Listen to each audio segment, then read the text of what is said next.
Hello and welcome back to Char Reads. Today we're going to be talking about Why We Sleep, the new science of sleep and dreams by Matthew Walker.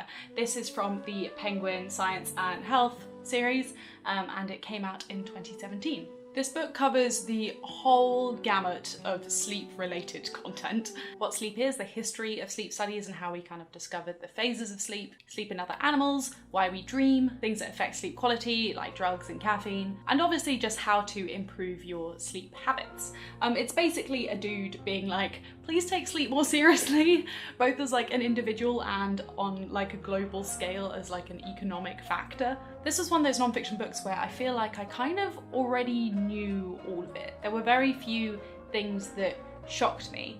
And I think there were some things that were meant to shock you, but I think I've just kind of like absorbed a lot of that information from like school education, but also other general science books and, you know, podcasts and that kind of thing. But the thing about reading a book like this, as I've said before in videos about non-fiction stuff, especially like environmental related things, is that it pounds it into your head and it makes it linger long enough to actually have an effect and not just be kind of like an in one ear out the other sort of factoid. The trouble with a book like this is that it wants to empower you, but the only ways it can empower you are really negative. It's not like you wake up in the morning and think, now I know so much more about sleep. I feel really good about that sleep I just had. It's always the opposite. It just engenders such a fear of doing the wrong thing and guilt because you know what's the bad thing to do now. Some of the things I have enacted, I try to go to bed at 11 and wake up at 7 in the morning. And I was doing that for a while before I read this. So I read this about a month ago. It's had time to sink in. And I felt pretty good about having that schedule. But one thing that this shifted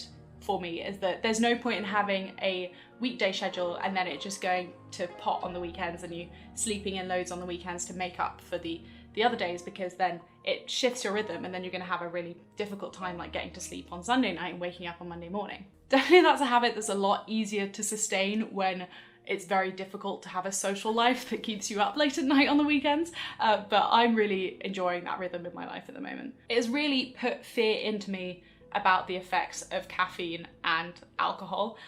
It's funny, it literally says drink in the morning if you're gonna drink, give it time to get out of your system.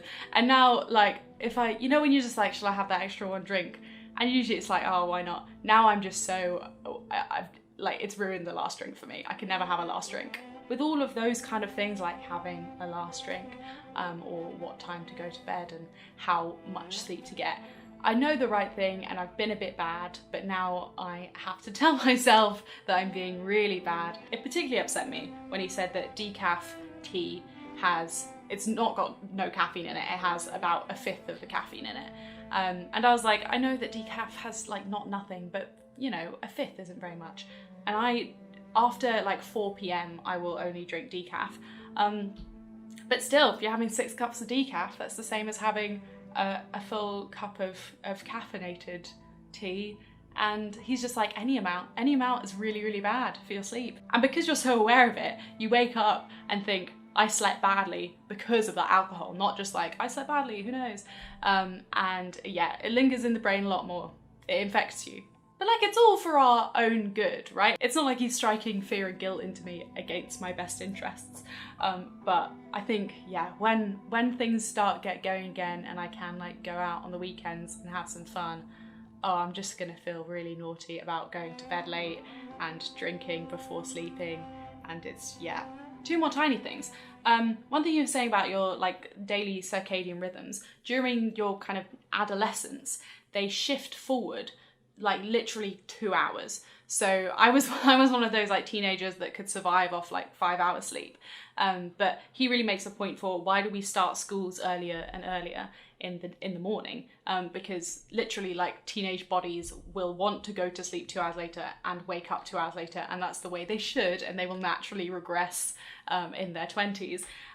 And yeah, damn, I've been like forced into so much sleep deprivation through my school years. He makes a lot of cases for little shifts like that would massively improve global productivity. So yeah, sleeping and having kind of flexible working hours for night larks, morning larks? Night owls. Night owls and morning larks. It's just so much content about sleep in this book. Almost too much. Like if you've come into it for self-improvement tips, you're going to find them in the last like quarter of the book. Actually, on one of the last pages, it says appendix 12 tips for healthy sleep. You could just, if you read that like 50 times, it would probably sink in more than reading the whole book and taking you less time. But I did also enjoy the kind of like, just like historical science aspects of it.